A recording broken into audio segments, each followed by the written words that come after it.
Is your management cutting costs with commissioning? They don't understand the value that commissioning provides to projects, or they don't understand why commissioning needs to be involved early in projects. If you're having trouble getting management buy-in on the commissioning initiatives you would like to undertake, then we've got some resources to help you, and this episode is for you. You're listening to the Industrial Commissioning Association podcast, where we discuss best practices for industrial plant process and energy system commissioning. Get ready to say no to outdated industry norms and say yes to improved project performance. Here's your host, Paul Turner. It's very common on projects that management isn't entirely convinced about commissioning. They don't know what it is or why we need it or why we need to get commissioning involved early in projects. They're hesitant about this whole thing about commissioning. They may have some false beliefs that they understand that commissioning is only the testing that's done at the end of the projects. And I'm sure you've heard it all. You've heard things like, well, commissioning is only at the end of projects. There's no value to engage commissioning folks earlier in projects. I'm sure you've heard that commissioning is costing money rather than saving money, that there's no possible way commissioning could save money. It's often viewed as an expense. You've probably heard that standardized commissioning is just going to take too much time on our projects. There's too much paperwork, and it's just going to slow down design and construction if we bring commissioning in earlier. You may have also heard, well, we'll just get the contractor to test things at the end. That's all we need. Or maybe your management is asking you, why can't we just turn it on at the end and see what happens? Why do we even need commissioning? And despite your best efforts to explain to management why commissioning is required, they're just not receptive to the ideas. And then sure enough, later in the project during on-site testing, nothing is working, things are delayed, and the project is millions of dollars over budget and many months late. And all of this could have been avoided if you were only able to convince management at the beginning of the project to take a more proactive and standardized approach to commissioning. Does this all sound familiar? Does this sound like pretty much every project that's ever taken place? There's lots of confusion about commissioning, so how do you get your management to understand what commissioning really is and see the value that it can provide to projects? When you have these discussions with management, they do not want to hear anything technical about commissioning. They don't want to hear about what takes place during pre-commissioning and commissioning. They certainly don't want to hear about the challenges that you're having with construction completions and the disputes that are resulting between construction and commissioning groups.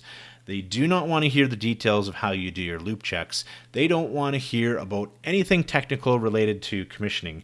As soon as you start explaining anything technical, it's like water off a duck's back. It goes in one ear and directly out the other ear. They just don't care about anything technical for commissioning. And when you have this approach discussing commissioning with your management, they will always cut costs when you frame your discussions this way. And it's common on a lot of projects, right? When management views commissioning as an expense, they're going to try and cut it down to the bare minimum in what they think is required. And if you left it up to them, they would probably cut out commissioning completely because the common view is that once construction is complete, then the project is done and we can place everything in service, right? Instead, what we need to do when having discussions with management is talk about the only thing that they really want to hear, which is time and money. How will commissioning save time and how will commissioning save money? We need to leave the technical aspects out of discussions with management entirely because that's not what's going to get their attention. There is, however, a very structured way to have these discussions with management so they can see the value that commissioning provides and how commissioning helps save time and money on projects. When I have these discussions with management, I follow the efficiency ROI framework that helps guide these discussions in language that your management wants to hear. So the first thing to talk about is time. Give your management case studies of how advanced commissioning planning saves time and the resulting benefits that projects get by implementing a more proactive approach to commissioning.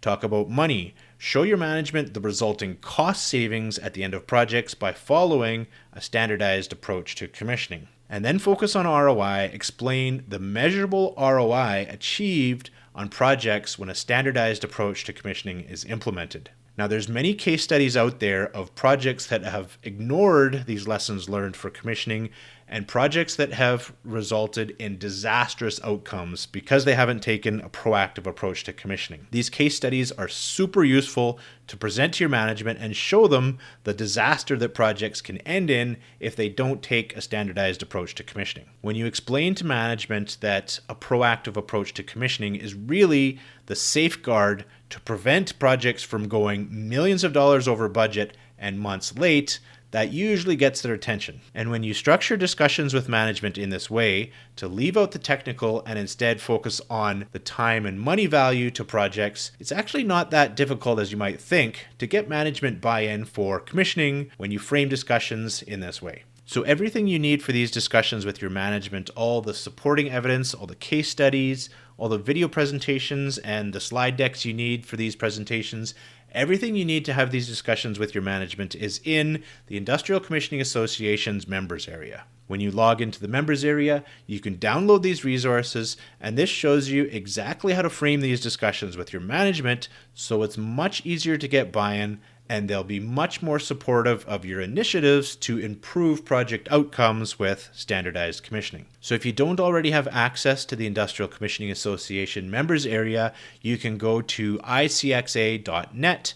In the top menu, go to membership, and there's a link there where you can click to become a member. Once you're logged into the members area, look for the management buy-in package, and you'll be able to access all of these resources to help you with your discussions to get management buy-in. These resources make it super easy so you're fully prepared for discussions with management, and you can get them on board with a structured approach to commissioning to successfully complete your projects. I'm sure your discussions with management will go really well using these resources, but if you need any other help, please reach out at info@icxa.net, and we'd be happy to provide any other supporting information you need for your management discussions. Thanks for listening, and I'll see you in the next episode.